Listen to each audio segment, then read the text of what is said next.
A caneta estava fria entre os dedos de Valentina. Ela não sabia por que havia notado isso. O frio do objeto. A leveza absurda de algo que pesava tanto naquele momento. A sala de visitas da mansão dos Cavalcanti era grande demais para 2 pessoas. Com pé, direito alto, lustres de cristal que refletiam a tarde de abril em pedaços dourados pelo assoalho de mármore. Dona Rosária estava sentada à sua frente, de costas para a janela. O rosto em sombra, propositalmente ou por acaso, Valentina nunca saberia dizer. O documento estava sobre a mesa. 2 páginas. Letras miúdas que Valentina havia lido 3 vezes e compreendido menos a cada leitura. Não porque fossem complexas, mas porque a mente recusa certas compreensões até o último instante possível. Dissolução do vínculo conjugal por mútuo consentimento. Henrique Cavalcanti e Valentina Meireles Cavalcanti. O sobrenome dela, aquele que havia carregado com tanto cuidado nos 3 anos de casamento, estava impresso ali como uma peça que pertencia a outro quebra-cabeça. Em breve deixaria de ser dela. Você vai ficar me encarando o dia todo. A voz de Dona Rosária não tinha crueldade visível. O que era? Valentina havia aprendido. O sinal mais perigoso. A crueldade visível avisa. A crueldade embrulhada em razão não dá tempo de se preparar. Ou vai assinar. Henrique sabe que estou aqui. Henrique pediu que eu cuidasse disso. Não era uma resposta. Valentina sabia que não era uma resposta. E Dona Rosária sabia que ela sabia. E nenhuma das 2 nomeou esse silêncio dentro da resposta. Era assim que funcionava a casa dos Cavalcanti, verdades pela metade. Perguntas sem eco. E a elegância suficiente para nunca admitir nada diretamente. Ela havia chegado às 3 da tarde, convocada por uma mensagem de texto curta que dizia: apenas precisamos resolver a situação. Valentina havia passado os 40 minutos de táxi, inventando versões de como essa conversa poderia ir. Em nenhuma delas estava sozinha com a sogra. Em todas elas, Henrique estava presente. Ou chegaria logo, ou ao menos havia ligado antes. Mas Henrique não havia ligado, e não estava presente. E a mensagem tinha vindo de Dona Rosária, não dele. Você ama meu filho? Não era uma pergunta. Dona Rosária cruzou as mãos sobre o colo. Anéis de pedras escuras nos dedos que Valentina nunca havia visto ela tirar. E por isso sabe, melhor do que ninguém, que ele não consegue tomar decisões difíceis quando se trata de você. Você paralisa ele. Isso não é verdade. Ei, e não estou dizendo isso como acusação. Ela inclinou levemente a cabeça. Estou dizendo como fato clínico. Henrique ama você de um jeito que não é saudável para nenhum dos 2. Ele não cresce enquanto estiver olhando para você, esperando que você precise dele. Valentina sentiu o calor subindo pelo pescoço. Não de raiva, mas daquele tipo específico de humilhação que vem quando alguém descreve você de um jeito que você não reconhece, mas que também não consegue refutar completamente na hora. Você está me pedindo para assinar o divórcio do seu filho como se estivesse me fazendo um favor. Estou te pedindo para fazer a coisa certa por alguém que você diz amar. Dona Rosária estendeu a mão sobre a mesa, não para pegar o documento, apenas para apontá-lo com um gesto suave. Se você assinar hoje, vai sair daqui com dignidade, com a pensão acordada, com o apartamento do Itaim registrado no seu nome, com a possibilidade de construir uma vida sua, sem depender do sobrenome de ninguém. E se eu não assinar? A pausa que Dona Rosária fez não foi longa, foi precisa, calculada ao milímetro de desconforto necessário. Então Henrique vai precisar assinar de qualquer maneira, em juízo, depois de um processo que vai ser muito menos gentil com você do que esse documento é agora. Valentina olhou para a janela atrás da sogra. O jardim da mansão estava em flor. Ipês amarelos que ela havia plantado com as próprias mãos no primeiro ano de casamento. Quando ainda acreditava que plantar árvores em um terreno era uma forma de pertencer a ele. Os ipês não sabiam que ela estava sendo expulsa. Floresciam sem perguntar permissão a ninguém. 3 anos. 3 anos de café da manhã na cozinha grande. De fins de semana, em Campos do Jordão. de brigas pequenas sobre onde passar o Natal e de reconciliações no escuro do quarto que faziam as brigas valerem a pena. 3 anos de aprender a navegar o silêncio específico de Henrique quando estava preocupado e o jeito que ele ria quando estava surpreso, com os olhos primeiro e a boca depois, como se a alegria precisasse de um instante para ter certeza de que era bem-vinda. Ela havia amado esse homem de um jeito que não sabia nomear em palavras simples. Ainda amava. Esse era o problema. Posso falar com ele antes de assinar Valentina. O nome soou como o fechamento de uma porta. Henrique foi quem pediu que eu fizesse isso. Ele não quer essa conversa. Ele não conseguiria ter essa conversa com você sem mudar de ideia. E mudar de ideia não vai fazer bem para nenhum dos dois. Ela acreditou nisso. Não porque fosse ingênua, porque conhecia Henrique suficientemente bem para reconhecer que era possível, que ele poderia ter pedido à mãe exatamente isso, que fizesse o que ele não tinha coragem de fazer, que ele poderia estar naquele momento em algum lugar da cidade, sem conseguir ficar parado, esperando que tudo acabasse sem a presença dele. E foi esse pensamento, a imagem de Henrique em algum lugar esperando que ela simplesmente fosse embora, que fez sua mão se mover em direção à caneta. A caneta estava fria. Ela assinou. A bolsa de Valentina escorregou do ombro quando ela se levantou, e o conteúdo se espalhou parcialmente pelo assoalho de mármore batom. Carteira. Chaves. Um bloco de notas. Ela se abaixou para recolher tudo sem pressa, porque mover-se devagar era a única forma de não correr dali. A carteira abriu ao bater no chão, e a fotografia que ela guardava no compartimento interno ficou visível por 2, 3 segundos antes de ela fechar, lá de volta. Era uma foto antiga, desbotada, de uma mulher que Valentina havia encontrado numa caixa de pertences de sua mãe adotiva. Ela não sabia quem era. Guardava porque o rosto da mulher tinha algo que ela não conseguia parar de procurar, sem saber exatamente o que. Dona Rosária não disse nada, mas quando Valentina levantou os olhos, a sogra estava olhando para a carteira fechada com uma expressão que Valentina não soube ler naquele instante. Não era surpresa. Exatamente. Era reconhecimento. Talvez. Ou susto disfarçado de pedra. Passou rápido demais para ter certeza. Valentina pegou a bolsa. Disse, "Boa tarde", com uma voz que não tremeu porque ela não permitiu que tremesse. E atravessou o corredor de mármore branco em direção à saída. As solas dos seus sapatos faziam um som limpo e definitivo a cada passo, como pontuação. Na calçada, o táxi que ela havia pedido pelo aplicativo ainda não havia chegado. Ela ficou parada sob o sol da tarde, o documento assinado dobrado dentro da bolsa. Os ipês amarelos visíveis acima do muro do jardim. O celular vibrou na mão. Um número que ela não reconhecia. Código de área de Belo Horizonte. Ela olhou para a tela por alguns segundos. Depois desligou a tela sem atender. O táxi dobrou a esquina. Ela entrou. Deu o endereço do apartamento que em breve seria registrado em seu nome como Consolação e não olhou para trás enquanto o carro se afastava. Não havia nada mais a ver. O apartamento do Itaim era alugado quando Henrique o havia comprado, 2 anos atrás. Como surpresa de aniversário, que Valentina havia recebido com uma mistura de gratidão e desconforto que nunca havia conseguido explicar completamente. Era bonito demais para ser só um presente. Era o tipo de coisa que se dá a alguém que se quer manter em um lugar específico. Ela havia pensado isso na época e havia descartado o pensamento como ingratidão. Agora, enquanto subia no elevador, com a bolsa no colo e o documento dobrado contra a costela, o pensamento voltava com uma nitidez diferente. O porteiro a havia cumprimentado com o mesmo sorriso de sempre, sem saber que ela estava chegando diferente do que tinha saído pela manhã.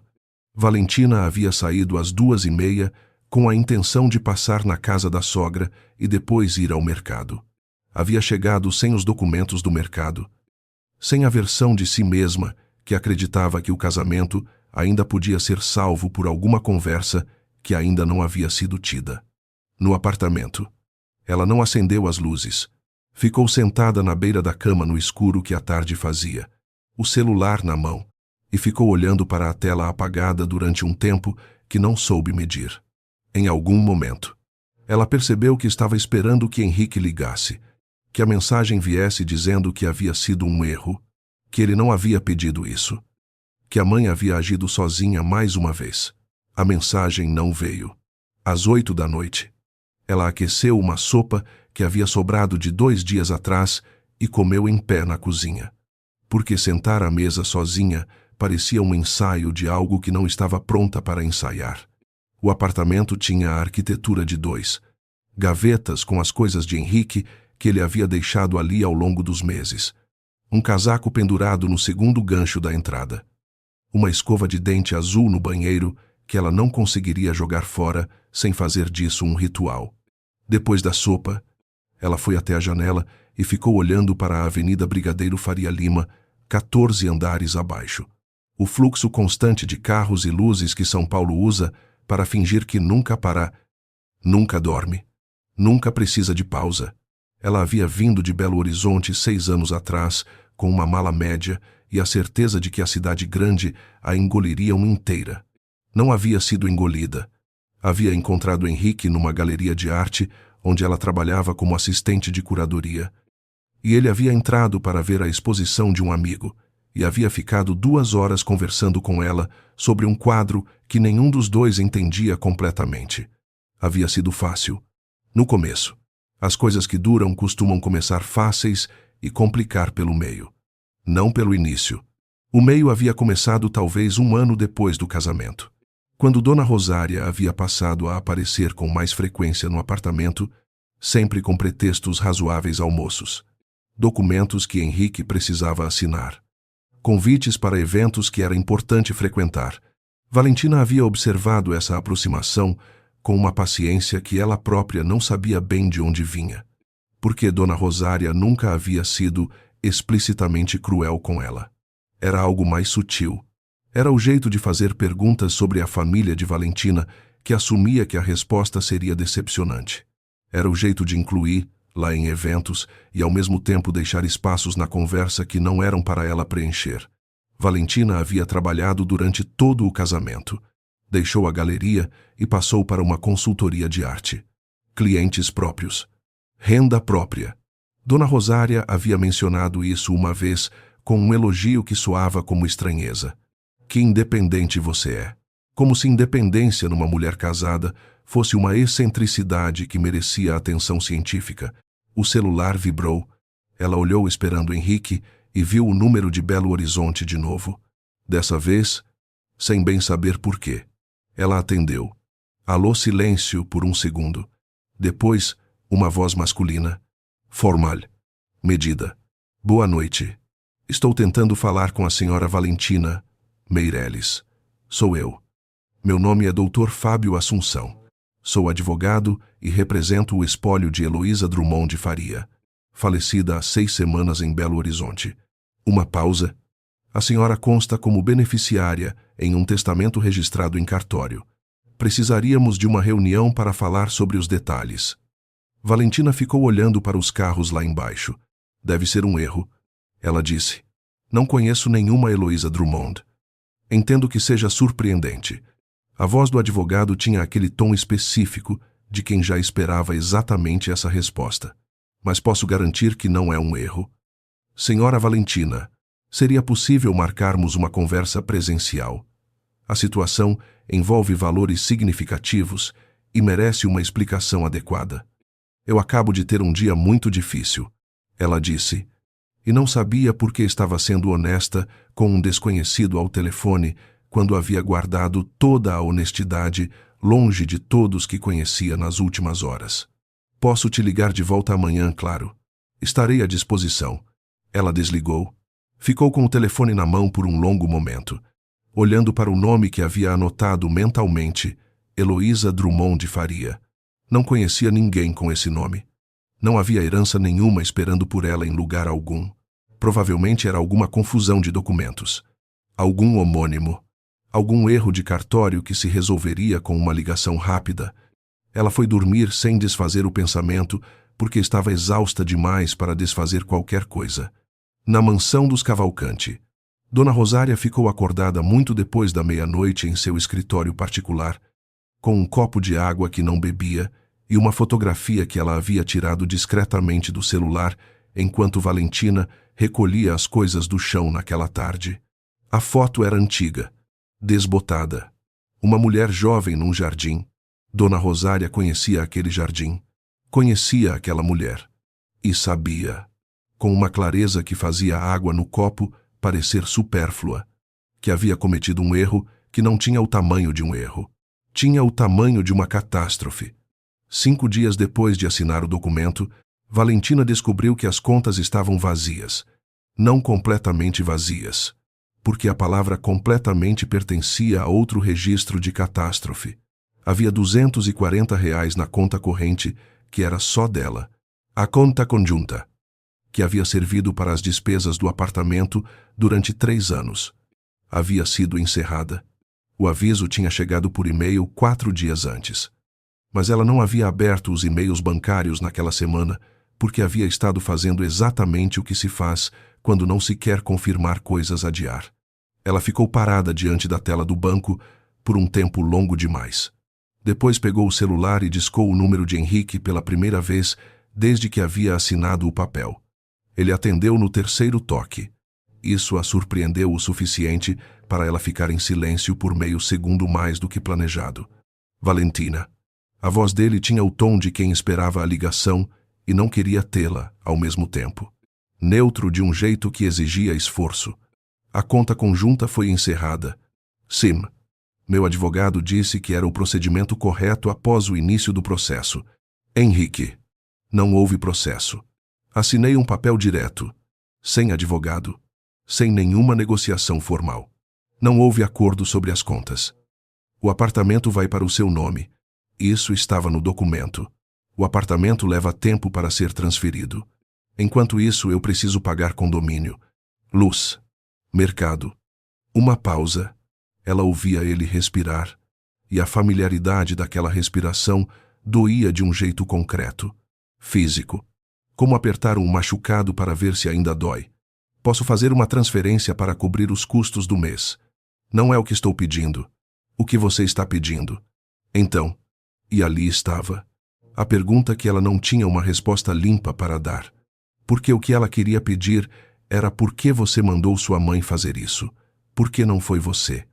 Por que estou falando com sua respiração ao telefone quando deveríamos estar sentados na mesma mesa, tendo uma conversa real sobre como 3 anos se desfazem? Quero entender o que aconteceu. Ela disse. Não por dinheiro. Eu trabalho. Vou me virar. Mas quero entender. Valentina. A voz mudou de tom. Ficou mais baixa. Mais cansada do que fria. Não acho que essa conversa vai fazer bem para nenhum de nós agora. Era quase palavra por palavra o que Dona Rosária havia dito. Ok. Ela disse. Transfere o que achar justo para o mês. E desligou antes que ele pudesse responder. Ficou parada com o celular na mão no centro da sala e entendeu, com a clareza fria de quem acabou de ter uma evidência que não queria, que Dona Rosária havia ensaiado esse roteiro com ele. Que as palavras que saíam da boca de Henrique tinham a sintaxe de outro discurso, que ele estava sendo roteirizado, e que a parte mais dolorosa disso era que ele havia permitido. Ela foi trabalhar. Tinha 2 clientes novos esperando respostas sobre uma seleção de obras para um escritório corporativo em Pinheiros. E o trabalho de selecionar arte para espaços que não são seus tem a vantagem de exigir atenção total ao gosto de outra pessoa, o que deixa pouco espaço para pensar no próprio. Valentina passou a manhã inteira em galerias, fotografando, anotando, conversando com artistas. E por 3 ou 4 horas foi possível ser apenas uma profissional competente num mercado que ela havia construído sozinha, sem nenhum sobrenome emprestado. À tarde, o advogado de Belo Horizonte ligou de novo. Ela atendeu porque a distração era bem-vinda. Posso te explicar em linhas gerais pelo telefone, disse o Dr. Fábio Assunção. Heloísa Drummond de Faria era uma das sócias fundadoras do Grupo Drummond, que atua em mineração, logística e agronegócio em Minas Gerais. Ela faleceu sem descendentes diretos conhecidos. O testamento que ela deixou Nomeia você como herdeira principal e solicita que seja feita uma verificação de parentesco por exame de DNA antes da transferência formal dos bens. Valentina estava na calçada em frente a uma galeria na rua Fradique Coutinho. Um cachorro vira-lata dormia na soleira de uma porta vizinha. Um entregador de bicicleta passou rápido demais e ela teve que dar um passo para o lado. Por que ela faria isso? Disse Valentina. Porque uma mulher que eu nunca conheci me colocaria num testamento. Isso é exatamente o que precisamos conversar pessoalmente. Senhora Valentina, há documentos que a senhora precisa ver para entender o contexto. A voz do advogado tinha a mesma paciência calibrada de antes. A paciência de quem já havia tido essa conversa, muitas vezes com pessoas que precisavam de tempo para aceitar informações grandes. Posso ir até São Paulo se for mais conveniente. Ou podemos fazer uma videochamada como primeiro passo. Me manda o que você puder por e-mail. Ela disse. Vou olhar e te dou uma resposta. Ela desligou e ficou parada na calçada por mais um minuto, com o cachorro dormindo na soleira e o sol de abril batendo na lateral do rosto. Grupo Drummond. Mineração. Logística. Agronegócio. Herdeira principal. Era um engano. Tinha que ser um engano. Não era engano suficiente para ela deixar de checar o e-mail naquela noite. O Dr. Fábio havia enviado 3 arquivos, uma cópia do testamento com o nome dela grifado em amarelo, um documento de identificação de Heloísa Drummond com uma fotografia e uma nota manuscrita que havia sido digitalizada. Valentina abriu o testamento primeiro. Seu nome estava ali, sem ambiguidade, possível. Valentina Meireles, nascida em Belo Horizonte, Minas Gerais. Depois abriu a fotografia de Heloísa Drummond. Era uma mulher de talvez 60 anos na foto do documento. Cabelos grisalhos, cortados curtos, olhos claros de um verde acinzentado, uma linha de mandíbula que tinha alguma coisa de estrutural e firme. Valentina olhou para aquela face durante um tempo que não deveria ter levado tanto. Depois foi até a gaveta de cima do armário, onde guardava uma caixa pequena com fotografias antigas que havia trazido de Belo Horizonte quando se mudou. Encontrou a foto desbotada que estava na carteira, a que havia caído no chão na mansão dos Cavalcanti. A mulher jovem no jardim tinha os mesmos olhos. Valentina sentou na borda da cama com as 2 imagens nas mãos, uma digital na tela do celular e uma física entre os dedos, e ficou comparando por um tempo que não media mais em minutos. Foi exatamente naquela semana que Dona Rosária escolheu dar a recepção. Era um jantar para 30 pessoas em comemoração ao aniversário do Instituto Cavalcanti, a fundação cultural da família, que servia ao mesmo tempo como filantropia legítima e como plataforma de visibilidade social. Valentina recebeu o convite por mensagem de uma assessora, com uma nota informando que, como ex-integrante da família, sua presença seria bem-vinda se desejada. Era uma armadilha tão óbvia que Valentina deveria ter reconhecido imediatamente. Não reconheceu. Ou reconheceu, e foi assim mesmo, que era a mesma coisa. Ela foi porque havia clientes seus naquele jantar, colecionadores que frequentavam o mesmo círculo social dos Cavalcanti, e porque aparecer como se nada houvesse acontecido era uma declaração de que ela não estava destruída. Que era verdade. Ao menos em parte. Chegou com um vestido azul marinho e a postura de quem sabe que vai ser observada e decidiu não se importar. Henrique estava lá. Ela o viu do outro lado do salão antes que ele a visse, e teve aquele segundo de vantagem para organizar o próprio rosto numa expressão neutra. Ele estava de terno escuro, conversando com um homem mais velho que Valentina não reconhecia, e havia algo na postura dele, nos ombros levemente curvados, que ela sabia identificar como desconforto mascarado de atenção educada. Dona Rosária a encontrou em menos de 10 minutos. Valentina. Sorriso controlado. Voz baixa o suficiente para não chamar a atenção de ninguém próximo. Que surpresa agradável. O convite dizia que eu era bem-vinda. E claro, uma pausa microscópica. Posso te apresentar a alguém. Acho que você trabalha com arte, né? Tem um galerista aqui de Brasília que... Dona Rosária. Valentina manteve a voz calma. A conta conjunta foi encerrada sem que houvesse acordo formal sobre isso. O sorriso de Dona Rosária não saiu. Ficou exatamente onde estava, como uma peça de decoração que não depende de ninguém para continuar no lugar. Isso é uma questão para os advogados. Querida, não é o momento. Quando é o momento? Então, por que seu filho não me deu um momento? E você me ligou ao escritório dizendo que precisávamos resolver a situação, o que fizemos com um documento que assino sozinha, sem representação legal. E agora? Valentina, a voz desceu um grau, não ameaça, mas fronteira. Estamos num evento com pessoas importantes para sua carreira também. Não seria do seu interesse. Criar um constrangimento. Valentina terminou a frase por ela. E sentiu a adrenalina daquele momento como uma clareza fria. Você está me dizendo que devo me comportar bem no evento da família que acaba de me expulsar para proteger minha reputação profissional? É isso. 3 pessoas nas proximidades tinham se voltado levemente. Não olhavam diretamente. Mas o silêncio tinha aquela qualidade de escuta que os espaços sociais elegantes desenvolvem. Dona Rosária não mudou de expressão, mas havia algo nos olhos. Não raiva, algo mais próximo de cálculo, de alguém reajustando uma equação em tempo real. Acho que você deveria ir para casa descansar, disse ela. Você parece cansada.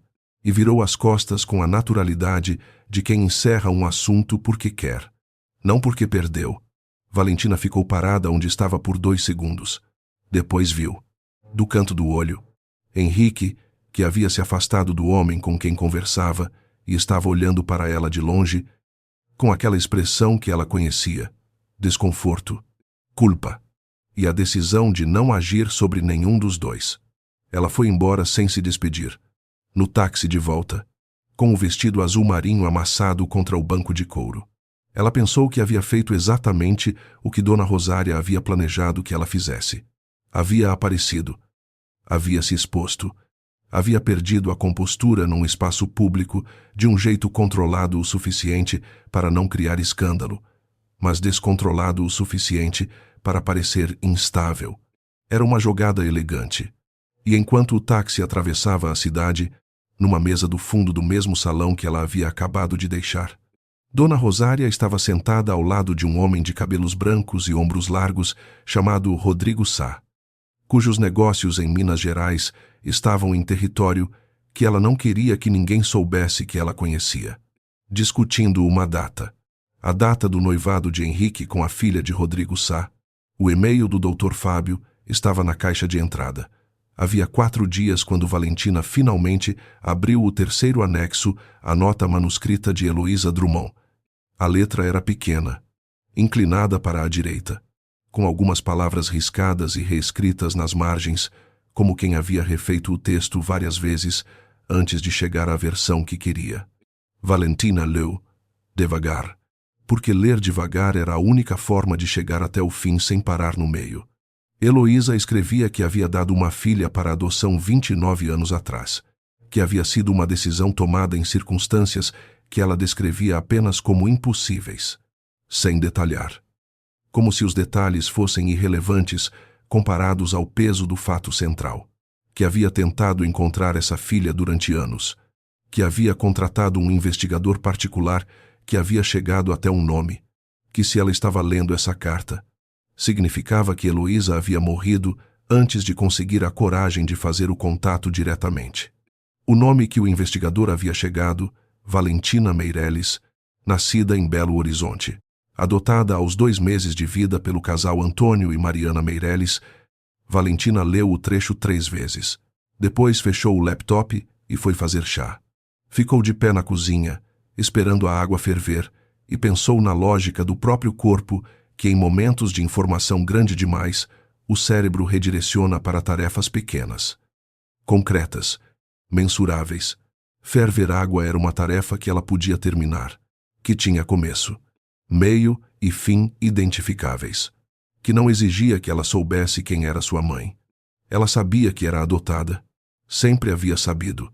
Antônio e Mariana Meireles haviam contado quando ela tinha 7 anos, numa conversa que ela lembrava como sendo muito mais tranquila do que provavelmente havia sido. Com suco de laranja e biscoito de polvilho na mesa da cozinha de Belo Horizonte. Eles haviam dito que a haviam escolhido, que escolher era ainda mais amor do que acaso. E ela havia aceitado isso com a pragmaticidade das crianças de 7 anos que ainda não fizeram as perguntas de adulto. As perguntas de adulto haviam vindo depois, aos poucos, mas ela nunca havia perguntado sobre a mãe biológica diretamente. Havia mantido aquele espaço fechado de um jeito que ela entendia agora. Pela primeira vez.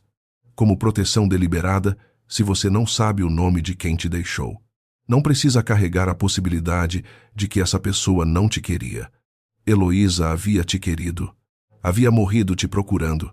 O chá ficou muito tempo em infusão e ficou amargo. Ela ligou para Antônio Meireles na manhã seguinte. O pai atendia as ligações dela com um alô que sempre soava levemente surpreso, como se cada vez fosse inesperado que ela ligasse, mesmo que ligasse toda semana. Era uma qualidade que ele tinha, esse assombro suave com as coisas simples, que Valentina havia herdado ou aprendido. Nunca soube dizer qual. Pai, eu preciso te perguntar uma coisa, e preciso que você seja honesto comigo. Uma pausa. Estou. Você guardou algum documento relacionado à minha adoção? Expediente. Certidão. Algo desse tipo. O silêncio que seguiu foi diferente da pausa anterior. Era o silêncio de quem está decidindo, não de quem está pensando. Valentina reconheceu a diferença porque havia aprendido a reconhecê-la nos anos de trabalho com clientes que precisavam de tempo, não para formular uma resposta, mas para escolher qual resposta dar. Por que você está perguntando isso agora, pai? Valentina. A voz ficou mais baixa. O que aconteceu? Ela contou sobre o advogado, o testamento, a nota. Contou com cuidado. Sem drama. Tentando dar ao pai a mesma qualidade de informação que ela própria havia recebido fatos. Em ordem. Sem interpretação prévia. Quando terminou, do outro lado, havia apenas a respiração dele e o som distante de uma televisão que ele havia esquecido de desligar. Você sabia quem era ela? Valentina perguntou. Não. A resposta foi rápida demais para ser calculada. Não o nome. Não quem era. Uma pausa mais longa. Mas sabia que havia alguém. Havia uma cláusula no processo de adoção pedindo que, se a filha um dia quisesse buscar a mãe biológica, o processo devesse ser facilitado. Isso era incomum na época. Guardei o expediente por causa disso. Você tem o expediente. Guardei porque achei que um dia você poderia querer. Posso ter. Dessa vez o silêncio durou mais. Quando Antônio voltou, a voz tinha uma qualidade que Valentina associava com as conversas difíceis que ele sempre conduzia com a mesma calma que usava para tudo. A calma de um homem que havia decidido décadas atrás que a equanimidade era uma escolha que se faz a cada manhã. Vou digitalizar e te mandar. Mas, filha, uma pausa. Independente do que você encontrar lá. Do que essa mulher era ou tinha, ou queria você. É Meireles. Isso não muda. Oisai. Pai, você tem certeza de que sabe? Tenho. Ela disse. E era verdade. Da mesma forma que era possível que duas coisas verdadeiras coexistissem sem anular uma a outra. Ela desligou e ficou parada com o celular no colo, no sofá do apartamento onde Henrique havia deixado o casaco no segundo gancho, e ela ainda não havia tirado. Os arquivos chegaram naquela noite. Valentina abriu o expediente de adoção com a mesma atenção que dava a documentos de arte que precisavam de autenticação, devagar, linha por linha, sem pular. O processo havia sido conduzido por um juiz em Belo Horizonte. A mãe biológica havia assinado com o nome completo Heloísa Drummond de Faria. 22 anos na época. O pai biológico estava identificado como desconhecido.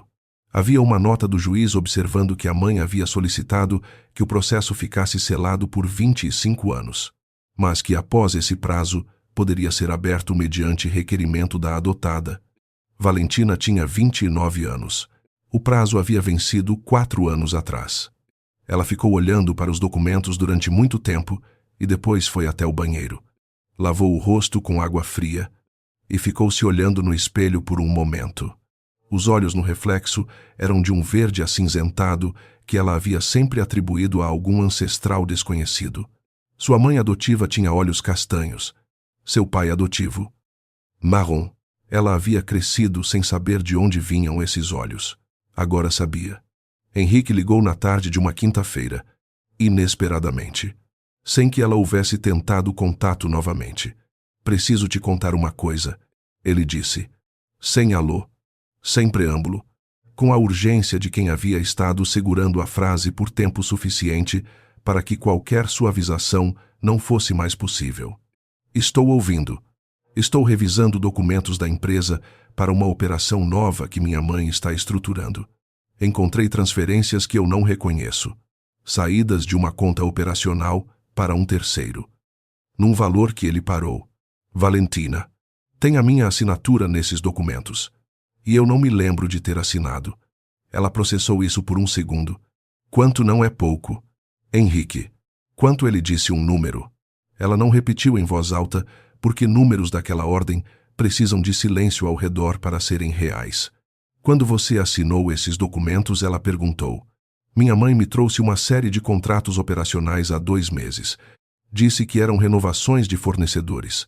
Eu assinei porque ele parou de novo, porque eu confiei nela. O porquê eu confiei nela ficou no ar entre os dois com um peso que também era um espelho. Ela havia confiado. Ele havia confiado. Confiança distribuída para o lugar errado era um recurso que não voltava. Você falou com um advogado? Não ainda. Liguei para você primeiro. Ela não perguntou por quê. Não era o momento, mas guardou o fato. Liga para um advogado hoje. Ela disse. Não amanhã. Hoje? E não fale com sua mãe sobre isso antes de falar com um advogado. Valentina Henrique. Faz isso. Uma pausa. Ok. Depois que ele desligou, Valentina ficou parada na sala com o celular na mão e começou a juntar, mentalmente, as peças que ainda não havia colocado em sequência, a conta conjunta encerrada antes do acordo formal, a pressa de Dona Rosária em obter a assinatura, as transferências que Henrique não reconhecia, o jantar onde Dona Rosária havia conversado longamente com um homem que ela não conhecia. Havia uma lógica ali. Não era a lógica de uma mãe que protegia o filho. Era a lógica de alguém que precisava que o filho ficasse livre por uma razão específica, em um prazo específico, e havia usado o divórcio como peça de uma operação maior que o divórcio. Valentina abriu o laptop e buscou Rodrigo Sá. Minas Gerais. Empresário. Os resultados apareceram. E ali, no segundo resultado de busca, num artigo de um portal de negócios de Belo Horizonte de 3 anos atrás, estava o nome de Rodrigo Sá, ao lado de um outro nome que Valentina leu 2 vezes para ter certeza. Grupo Drummond. Rodrigo Sá havia sido sócio minoritário do Grupo Drummond por 6 anos antes de vender sua participação, após um desentendimento com a direção. O artigo citava divergências estratégicas sem detalhar. Valentina fechou o laptop. Ficou olhando para a parede por um longo momento. Depois pegou o celular e buscou o contato do Dr. Fábio Assunção. O escritório do Dr. Fábio Assunção, em São Paulo, era menor do que Valentina havia imaginado, uma sala no 12º andar de um prédio na Paulista. Estantes de livros do chão ao teto. Uma janela com vista para o vai e vem da avenida que a cidade usa como espinha dorsal. Ele era um homem de 50 e poucos anos. Óculos de armação fina. O tipo de pessoa que parece mais alta quando está sentada do que quando está de pé. E que recebeu Valentina sem a solenidade desnecessária que ela havia temido. Você leu tudo o que eu mandei. Ele disse, não como pergunta. Li, e encontrou o expediente de adoção. Meu pai mandou. Ele assentiu. Tirou uma pasta de dentro de uma gaveta lateral e a colocou sobre a mesa. Então já sabe o essencial. O que eu tenho aqui são documentos que confirmam a linha de parentesco do ponto de vista jurídico e uma avaliação preliminar do espólio. E ele abriu a pasta. Heloísa Drummond era detentora de 42% das ações do Grupo Drummond no momento da morte. Há também propriedades rurais em 3 municípios, uma residência em Belo Horizonte e participações em outras empresas menores. Valentina olhou para os papéis sem pegar nenhum. Para que isso seja formalizado, precisamos de um exame de DNA comparativo com uma amostra biológica de Heloísa, que o laboratório já tem em custódia, por instrução testamentária. O advogado cruzou as mãos. O processo inteiro, do exame ao reconhecimento judicial, pode levar alguns meses, mas não há contestação conhecida no momento, porque Heloísa não tinha outros herdeiros, a não ser que apareça alguém com interesse em questionar. Alguém como Rodrigo Sá. O advogado levantou os olhos dos papéis. Rodrigo Sá foi sócio minoritário do Grupo Drummond, disse Valentina. Saiu após desentendimento. Agora está tentando uma aliança com a família Cavalcante de São Paulo. Ela olhou diretamente para ele. Qual é a relação entre Sá e o espólio? O Dr. Fábio ficou em silêncio por um segundo que durou mais do que deveria. Rodrigo Sá apresentou. Há 3 semanas. Uma reivindicação de uma dívida antiga com Heloísa Drummond, no valor de 18% do valor total do espólio, argumentando que um contrato de mútuo celebrado 10 anos atrás nunca foi quitado. A reivindicação ainda está sendo analisada. Uma pausa. Se procedente. E se você for reconhecida como herdeira antes que a dívida seja resolvida, você herda também esse litígio. E se eu for reconhecida como herdeira, depois depende de como o processo for conduzido. Há formas de proteger o espólio durante o litígio, mas exigem que você tome uma posição formal o quanto antes. Valentina olhou pela janela para a Paulista lá embaixo.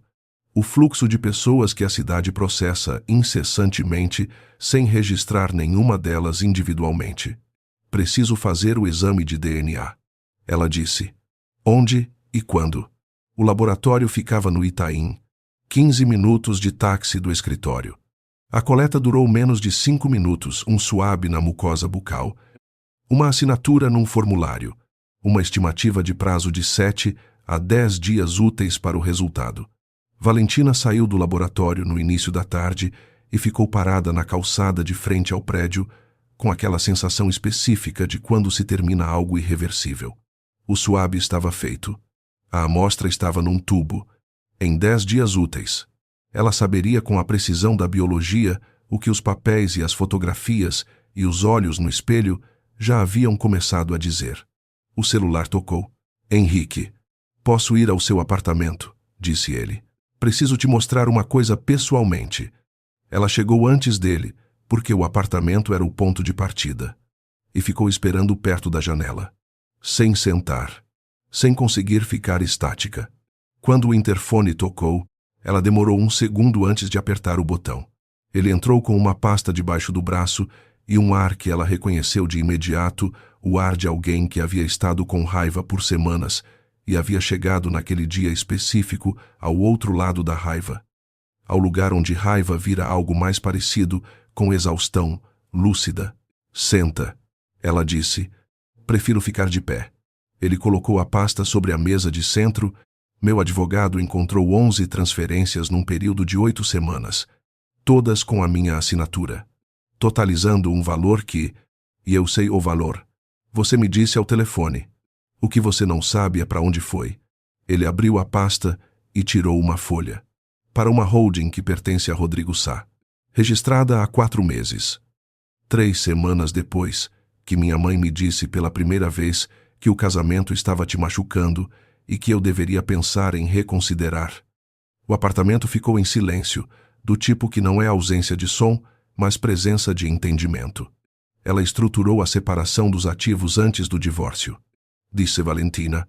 Para que, no processo formal, o patrimônio líquido da sociedade conjugal parecesse menor do que era. Sim, e as transferências para Sá eram pagamento de uma dívida que ela tinha com ele. Henrique levantou os olhos das folhas e olhou para ela. Como você sabe sobre Sá? Ela pegou o celular e abriu o arquivo do testamento. Colocou sobre a mesa ao lado da pasta dele. Ele leu em silêncio. Ela observou o rosto dele processando, linha por linha, e reconheceu o momento exato em que ele chegou no nome de Heloísa Drummond. porque as sobrancelhas se contraíram com aquele tipo específico de não compreensão que precede a compreensão grande.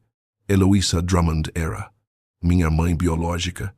Valentina disse com calma, não porque fosse calma, mas porque havia ensaiado essa frase na cabeça mais vezes do que conseguia contar. Morreu há 6 semanas.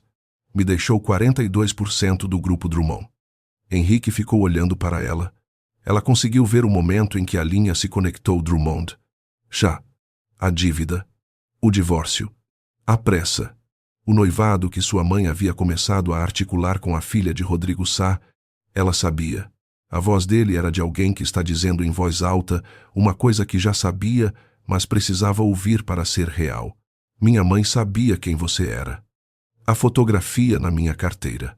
Ela viu quando caiu no chão. Valentina fez uma pausa. Ela reconheceu Eloisa Drummond. Provavelmente via Eloisa em eventos de negócios há anos. E entendeu o suficiente para acelerar o que já estava planejando. O divórcio não era sobre nos proteger. Não. Era para te tirar do caminho antes que você soubesse quem era. Era para resolver a dívida com Sá, usando você. Valentina foi até a janela porque precisava de distância física de alguma coisa. E a janela era o único destino que havia. Se você ficasse livre e casasse com a filha de Sá, a dívida virava aliança. Se eu ficasse de fora como ex-esposa, sem recursos relevantes, ninguém precisaria se preocupar com o fato de que eu poderia, legalmente, me tornar uma das sócias majoritárias de uma empresa que Sá quer controlar. Valentina. A voz de Henrique tinha uma textura que ela não ouvia há meses. Não o Henrique roteirizado por Dona Rosária.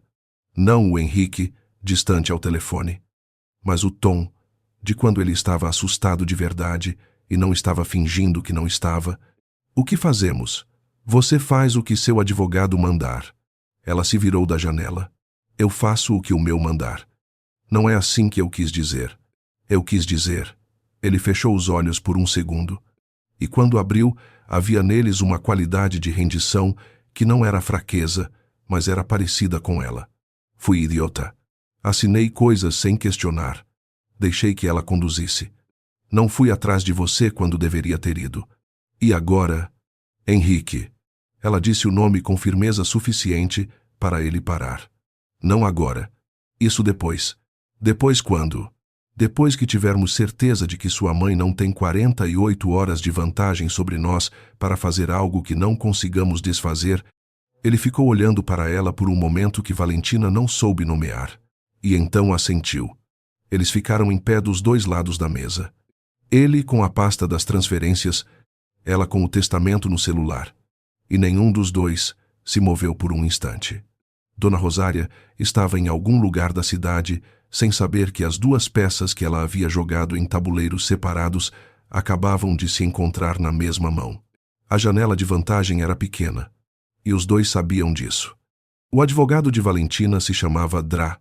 Cristina Lago, e havia sido indicado pelo Dr. Fábio com a observação breve de que ela era a pessoa certa para situações em que o adversário acredita ter mais poder do que tem. Valentina a contratou na manhã seguinte à conversa com Henrique, e em menos de 36 horas a Dra. Cristina havia montado um dossiê que inclua as 11 transferências, uma análise preliminar dos documentos societários dos Cavalcanti e uma cronologia comparativa entre as movimentações financeiras e as datas do processo de divórcio. Era uma manhã de quarta-feira, quando foram até a sede do Grupo Cavalcanti na Vila Olímpia. Valentina havia pedido a Henrique que não fosse. Não porque ele não devesse estar lá, mas porque a presença dele mudaria a dinâmica da conversa de um jeito que ela não conseguia controlar. E o que ela precisava naquele momento era controle total sobre o que acontecia na sala. Dona Rosária as recebeu no 14º andar, numa sala de reuniões de vidro que dava para o corredor interno, onde funcionários podiam vê-las sem ouvir nada. Valentina notou que ela havia escolhido aquela sala propositalmente, um lugar visível o suficiente para que ninguém pudesse dizer que algo irregular acontecia ali. Valentina. O sorriso de Dona Rosária era idêntico ao do jantar. A mesma peça no mesmo lugar. Que surpresa! E com uma advogada. Os olhos foram para Adrá. Cristina, com aquela qualidade de escaneamento rápido que as pessoas acostumadas a negociar desenvolvem. Assunto profissional ou pessoal? Os dois, disse Valentina. Ela colocou a pasta sobre a mesa. Vamos sentar. Dona Rosária sentou. Adrá.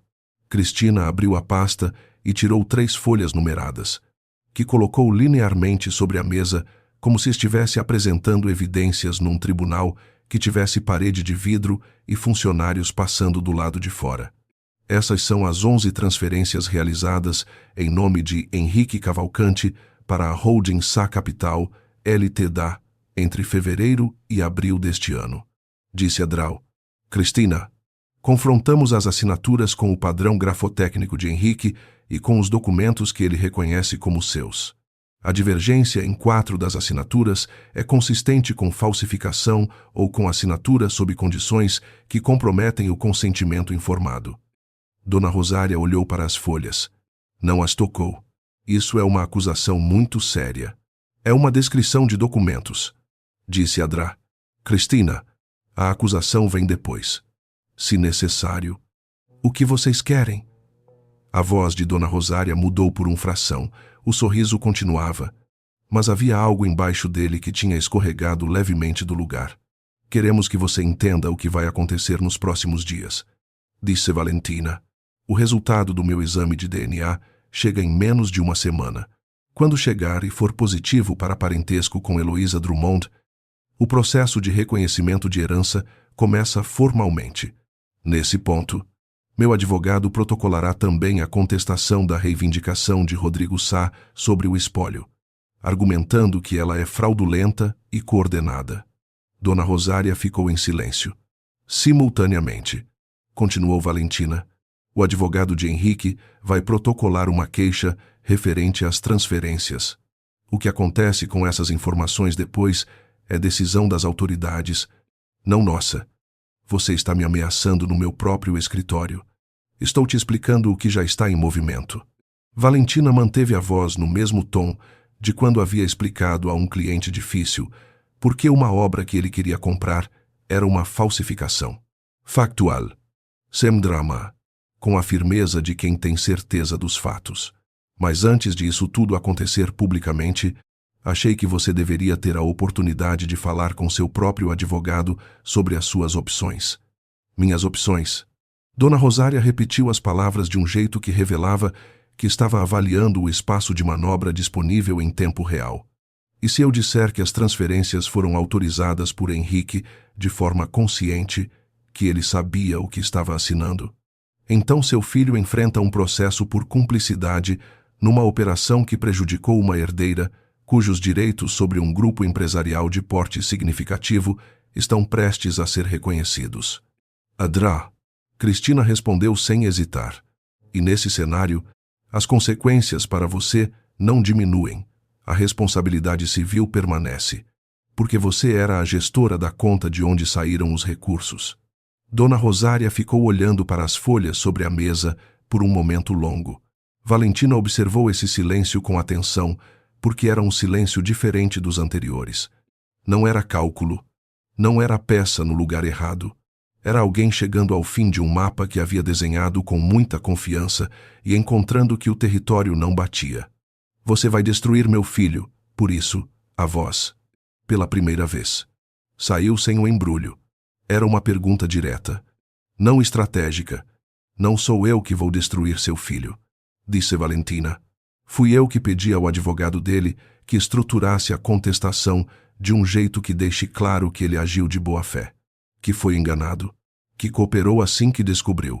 Uma pausa. Mas isso depende de como você conduz o que vem agora. Dona Rosária ficou olhando para ela por um tempo que Valentina não desviou. Havia algo naquele olhar que não era hostilidade pura. Era, Valentina pensou, o reconhecimento de quem olha para um movimento que não calculou corretamente e sabe disso com precisão matemática. Vou falar com meu advogado, disse Dona Rosária. Ótimo. Adrá. Cristina recolheu as folhas. Estaremos disponíveis. Elas se levantaram. Valentina pegou a pasta e se dirigiu para a porta. E foi apenas ao alcançar a maçaneta que ouviu a voz de Dona Rosária uma última vez. Não alta, quase para ela mesma. Eu não sabia que Heloísa tinha uma filha. Valentina se virou. Dona Rosária estava olhando para a mesa, não para ela. As mãos sobre o tampo de vidro, os anéis de pedras escuras. A postura que havia permanecido reta durante toda a conversa, agora tinha algo de diferente. Uma curvatura nos ombros que Valentina reconheceu como o que fica quando o esforço de parecer impenetrável é finalmente suspenso. Sabia que Heloísa Drummond era a sócia fundadora do grupo. Continuou Dona Rosária, com a voz de quem está resolvendo uma conta em voz alta. Sabia que Rodrigo Sá queria acesso a esse grupo. Quando vi a fotografia na sua carteira, reconheci Heloísa de eventos antigos e entendi que havia uma conexão que eu ainda não entendia completamente. Uma pausa. Mas não sabia que você era filha dela.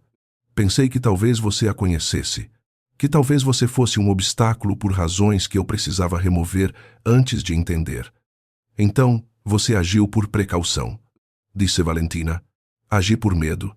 Era uma palavra que Dona Rosária provavelmente não havia dito naquele tom em muitos anos. Rodrigo Sá sabia de uma série de decisões que tomei nos últimos 3 anos que poderiam comprometer a reputação da empresa. Ele usou isso. E eu deixei. Valentina ficou parada na porta por um segundo. Isso não muda o que aconteceu, disse ela. Não, concordou Dona Rosária, mas achei que você deveria saber. Valentina saiu sem responder, porque não havia resposta disponível para isso, que não fosse ou excessivamente generosa ou excessivamente dura. E ela não estava em posição de ser nenhuma das duas com equidade naquele momento. O resultado do DNA chegou em 8 dias úteis. Não 10. Valentina estava em reunião com um cliente sobre a seleção de obras para o escritório de Pinheiros, quando o e-mail do laboratório chegou. Ela pediu desculpas. Saiu da sala por 3 minutos. Leu o laudo no corredor. Voltou e terminou a reunião. Apenas quando o cliente saiu, ela ligou para o Dr. Fábio. Positivo para parentesco de 1º grau com a amostra biológica de Heloísa Drummond de Faria. Confirmou ele. Podemos protocolar o pedido de reconhecimento formal amanhã. Faça isso. Mas na manhã seguinte, antes que qualquer protocolo fosse feito, Rodrigo Sá se antecipou. A ação que ele apresentou não era a mesma reivindicação de dívida que estava em análise. Era algo novo, uma medida cautelar, pedindo o bloqueio preventivo de todos os ativos do espólio Drummond até que a suposta dívida fosse julgada, argumentando que o reconhecimento de uma herdeira desconhecida representava risco de dilapidação do patrimônio que garantia sua reivindicação. O juiz que recebeu o pedido deferiu liminarmente.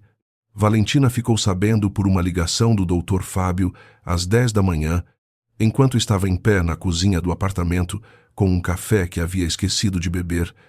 O que isso significa na prática? Ela perguntou.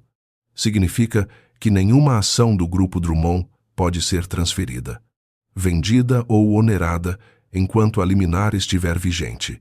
Seu reconhecimento como herdeira pode ocorrer normalmente, mas você não terá acesso efetivo ao patrimônio até que a liminar seja cassada.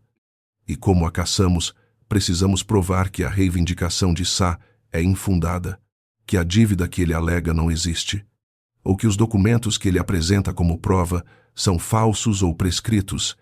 Uma pausa. Tenho suspeitas sobre a autenticidade de um contrato que ele apresentou como base.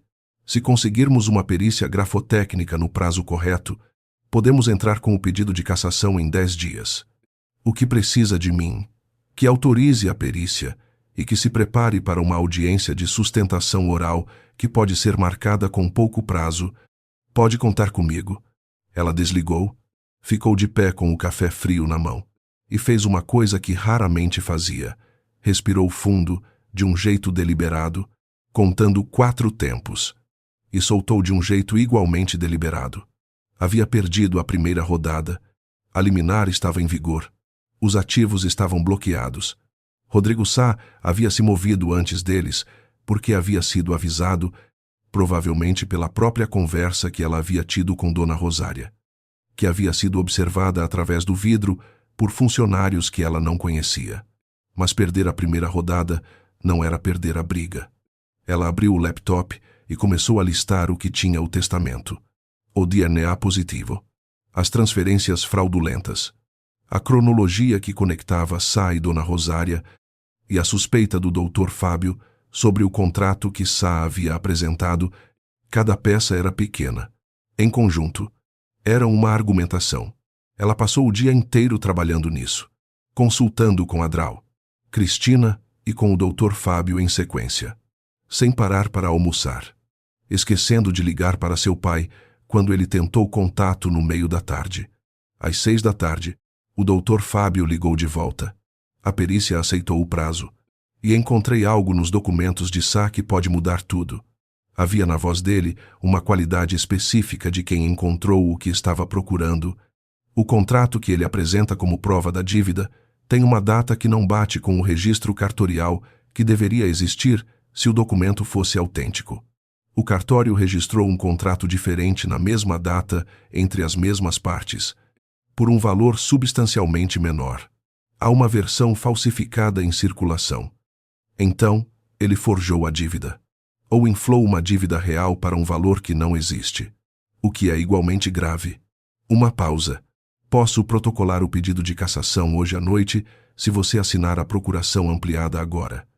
Ela enviou a procuração digitalizada em 3 minutos, e então ficou esperando, que era a parte mais difícil, porque esperar exige aceitar que existem processos que não se controlam por vontade ou por inteligência. Apenas por tempo. Henrique apareceu às 8 da noite, sem ligar antes. Ela ouviu o interfone e por um segundo pensou em não atender. Não porque não quisesse vê-lo, mas porque havia estado no modo de trabalho intenso o dia todo e passar para outro modo exigia um ajuste que ela não estava certa de conseguir fazer rápido. Mas atendeu. Ele entrou com uma sacola de papel de uma padaria do bairro, o que era tão inesperadamente cotidiano que Valentina ficou parada olhando para a sacola por um momento antes de olhar para ele. Sei que você não jantou, disse ele. Como sabe? Porque quando você está trabalhando em algo que te preocupa, você esquece de comer. Sempre foi assim. Era verdade. Ela havia esquecido de comer. Eles ficaram em pé na cozinha enquanto Henrique tirou da sacola um pão de queijo embrulhado em papel alumínio que ainda estava morno, um caldo de frango num recipiente com tampa e um pedaço de bolo de cenoura que havia amassado levemente no transporte. O bolo sobreviveu por muito pouco. Ele disse, o bolo está bem. Ela comeu o pão de queijo em pé encostada na bancada e ele ficou do outro lado com as mãos apoiadas no tampo da pia, sem tentar preencher o silêncio com nenhuma das coisas que havia para dizer, que eram muitas, e que nenhuma das duas precisava ser dita exatamente naquele momento, enquanto o pão de queijo estava morno. Quando ela terminou, ele disse, meu advogado me disse que o modo como você estruturou a minha posição no processo foi o que me manteve fora do polo passivo na ação de Sá. Você não sabia o que estava assinando, mas também não perguntei. Ele olhou para as próprias mãos. Esse é o problema. Não é que eu fiz algo de propósito. É que não perguntei coisas que deveria ter perguntado. Sobre ela. Sobre nós. Sobre o que estava acontecendo que eu preferia não ver. Valentina ficou em silêncio por um momento. Eu também não perguntei, disse ela. Deixei coisas para o silêncio porque nomear dói mais do que não nomear. E acho que os dois fizemos isso o suficiente para que o silêncio ficasse grande demais. Deveria ter ido até você. Quando ela me disse que era melhor que eu deixasse ela cuidar, deveria ter dito não. Sim, ela não suavizou isso, porque suavizar seria um serviço ruim para os dois. Mas você não foi a única pessoa que escolheu o caminho que dói menos. Ele levantou os olhos. Assinei porque ela disse que era amor, disse Valentina. E eu precisava acreditar nisso, porque a alternativa era que eu havia passado 3 anos num casamento onde a pessoa que eu amava não estava suficientemente presente para me dizer adeus diretamente. Uma pausa. Isso machuca diferente do que ter sido enganada. Machuca mais. Na verdade, Henrique ficou em silêncio por um momento que não era vazio. Me machuca também, disse ele. Saber que fiz isso, que deixei que isso fosse feito. Ele se afastou da pia e foi até a janela. O mesmo caminho que ela mesma havia feito tantas vezes naquele apartamento quando precisava de distância de si mesma. Não sei como consertar isso. Não sei se é possível consertar isso. Mas quero que você saiba que não era o que eu queria. Eu sei que não era o que você queria. Ela disse, o problema é que às vezes o que a gente não quer acontece mesmo assim porque a gente não fez o suficiente para impedir. Ele ficou de costas para ela por um longo momento, olhando para a cidade lá embaixo. Você vai ficar bem, ele disse. Não era uma pergunta. Era uma afirmação que soava como algo que ele precisava dizer em voz alta para acreditar completamente. Com a herança, com o processo, com tudo isso. Vu, ela disse, você também. Não sei se mereço. Merecer não é o critério. Ela foi até a pia. Lavou o recipiente do caldo vazio e ficou olhando para a água por um instante. O critério é o que você faz com o que aconteceu. Isso é o único critério que existe. Ele ficou em silêncio, e ela ouviu o som dele se voltando do vidro da janela, os passos na madeira do piso. E então ele estava ao lado dela na cozinha pequena, com o cotovelo quase tocando o dela sobre a bancada. E nenhum dos dois disse nada por um momento que durou o suficiente para ser real. O bolo de cenoura vai acabar secando, ela disse. Tragédia, disse ele. E ela pegou o garfo que ele havia deixado ao lado do recipiente e cortou 2 pedaços do bolo amassado. E comeram ali mesmo, de pé, com a cidade lá fora fazendo o barulho que sempre faz, indiferente e constante, enquanto os dois ficavam em silêncio de um jeito que não era mais o silêncio de antes. Desenlace. A audiência de sustentação oral foi marcada para 15 dias depois. O contrato falsificado por Rodrigo Sá não resistiu à perícia grafotécnica. A tinta utilizada em 3 assinaturas era de composição posterior à data impressa no documento, o que o laudo descreveu em linguagem técnica que se traduzia, em termos simples, como impossível que aquele papel fosse o que dizia ser. Rodrigo Sá entrou em contato com seu próprio advogado 3 horas depois de receber a notificação da perícia, e a medida cautelar foi retirada voluntariamente antes da audiência. O que o juiz registrou no processo, com uma nota que qualquer leitor treinado em direito reconheceria como comentário crítico disfarçado de formalidade. A ação de Rodrigo Sá foi arquivada por desistência. 2 semanas depois, uma matéria em um portal especializado em negócios noticiava que o Grupo Sá havia perdido um contrato relevante com um parceiro institucional após inconsistências identificadas em documentos apresentados em processo judicial. O texto não nomeava o processo. Não precisava. Dona Rosária assinou, com orientação do próprio advogado, um acordo que reconhecia a responsabilidade civil pelas transferências feitas em nome de Henrique sem seu consentimento real, e se comprometia com a devolução dos valores ao patrimônio da sociedade conjugal conforme a avaliação do juízo da família. O acordo foi feito sem audiência pública, sem cobertura de imprensa, com a discrição que ela havia cultivado a vida inteira e que neste caso servia, pela primeira vez, mais aos interesses de outra pessoa do que aos seus. Não havia reabilitação fácil para o que ela havia feito, mas havia um processo com começo, meio e, eventualmente, fim. E havia Henrique, que havia escolhido estar do lado correto de uma divisão que sua mãe havia forçado e que estava aprendendo, com uma dificuldade que ele não escondeu de Valentina nos meses seguintes, o que significa ser leal a alguém de um jeito que não depende da permissão de nenhuma outra pessoa. O reconhecimento formal de Valentina como herdeira de Heloísa Drummond de Faria foi registrado em cartório num dia de terça-feira de julho, sem cerimônia, num escritório de mármore bege em Belo Horizonte, onde um tabelião leu em voz alta o texto padrão dos registros, e ela assinou com a mesma caneta de sempre, que estava à temperatura ambiente e não pesava mais do que devia. Ela foi ao cemitério antes de pegar o voo de volta para São Paulo.